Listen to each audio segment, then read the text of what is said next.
And the United States is ramping up its military presence in the Caribbean. Now, 10 F-35 stealth jets are being deployed to Puerto Rico to target what Washington calls narco-terrorist groups.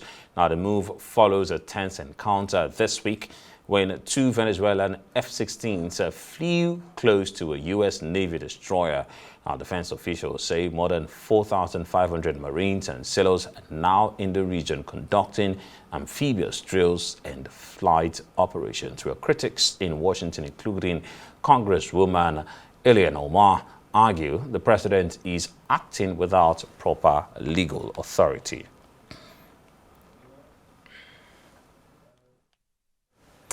Well, for more on these stories, joining us now is Arise analyst Rotimi Michael Kade. Good to see you, Rotimi. Now, Rotimi, well, it's been a week. Bring us to speed on what has led to this latest crisis between Venezuela and the United States.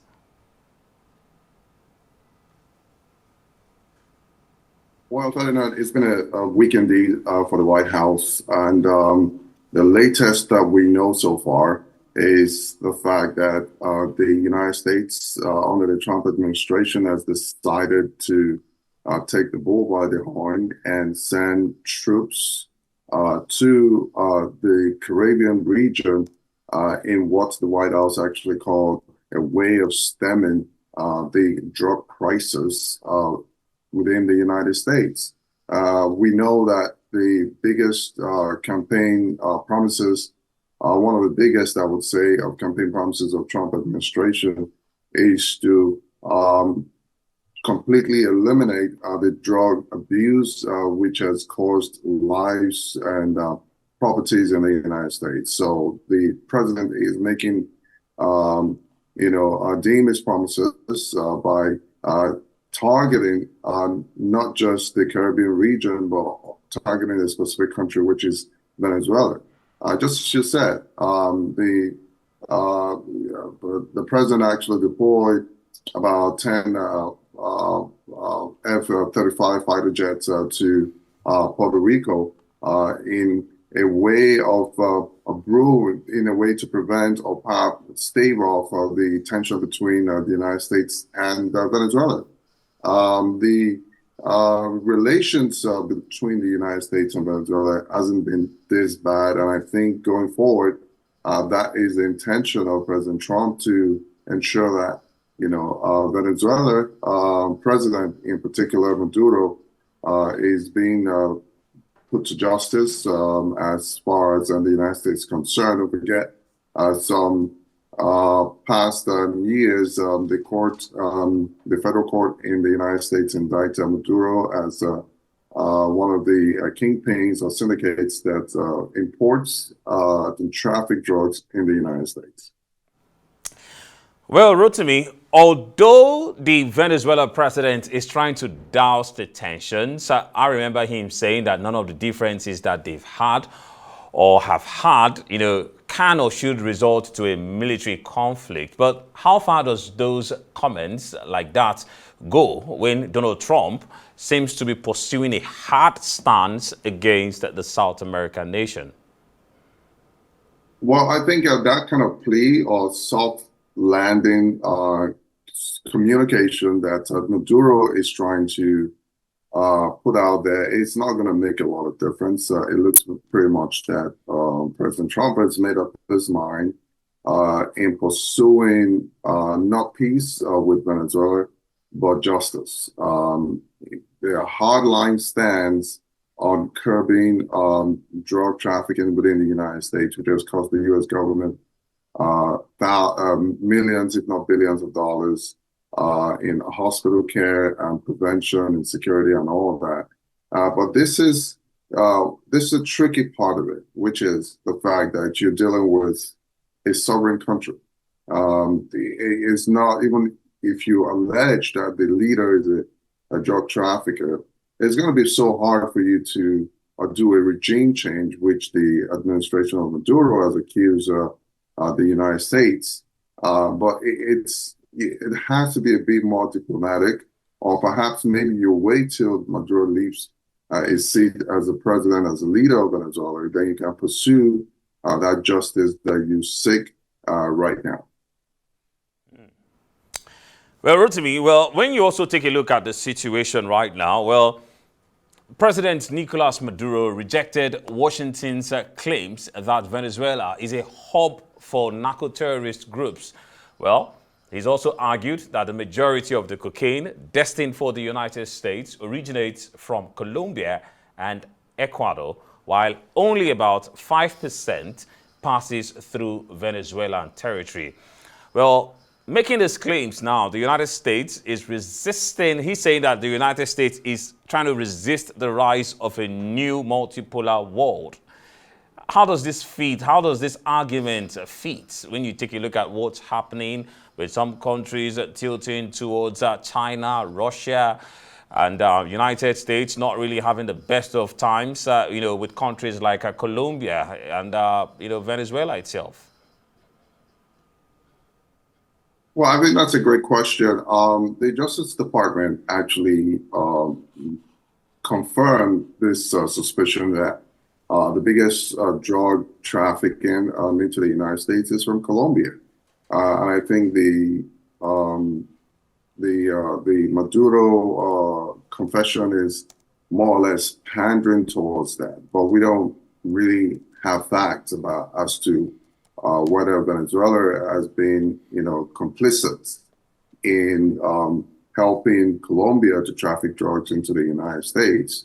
And that's the more reason why Maduro is coming out to say, hey, we might not be sainting this, but we are not the biggest. We shouldn't be the target of the United States. Colombia should be the target of the United States. The strength that's been used to pursue Venezuela and Venezuelans should be channeled towards Colombia, which is well known for its drug trafficking through the different militia groups that Colombia government do not have a total control. But again, in a build-up to this particular standoff between these two nations, Venezuela government decided to beef up its own territorial integrity by building or by sending more troops within its borders, just in case the United States do strike. We saw what happened this week when a boat carrying suspicious drug traffickers on the Caribbean Sea was shut down by the U.S.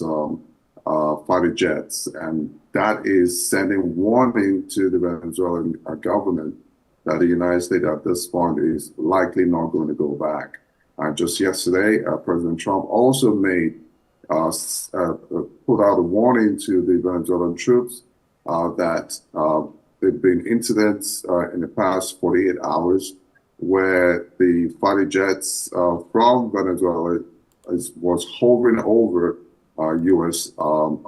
Troops on the sea, and if such things happen going forward, it's definitely going to be shut down, and that will contributes to the the heightened tension that could happen between those two nations.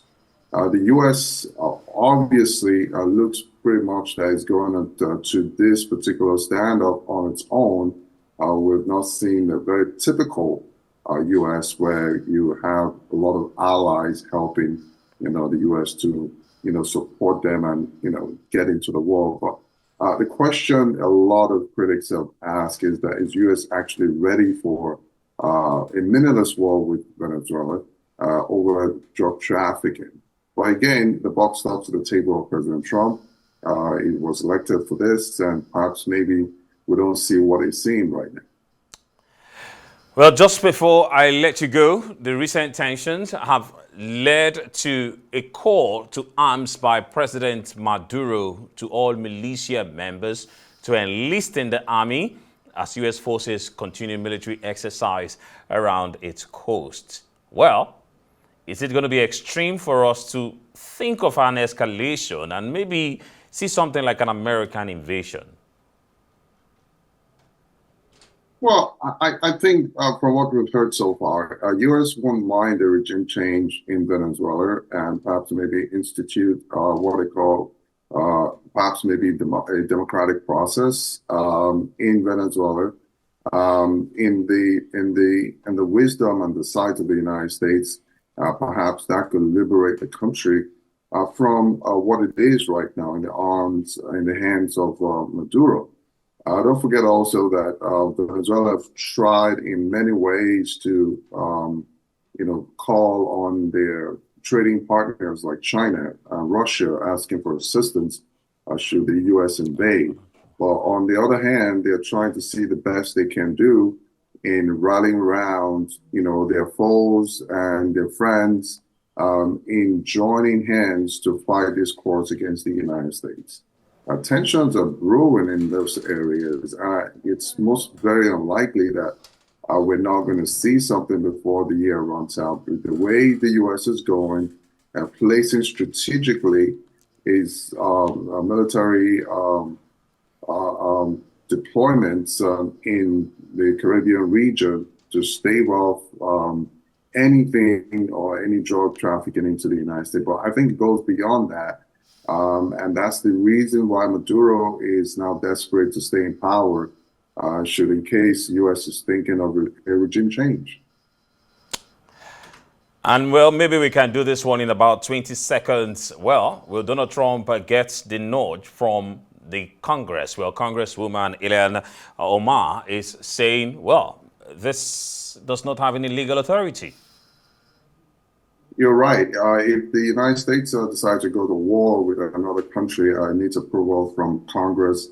And at this point, the Pentagon has not made it official that they're going to war with Venezuela. I want to believe that that's the reason why there's a little bit of glitch or delay in communicating directly with Congress. But again, with the nature of the current administration, it may actually take a longer period of time, or maybe during the dire minutes when the United States decide to go into war with Venezuela, that sort of communication is going to be transmitted to Congress. But we'll wait and see what happens, whether the president will abide by the law or not. Wrote to me, Michael Kade, thank you so much for being a part of the program.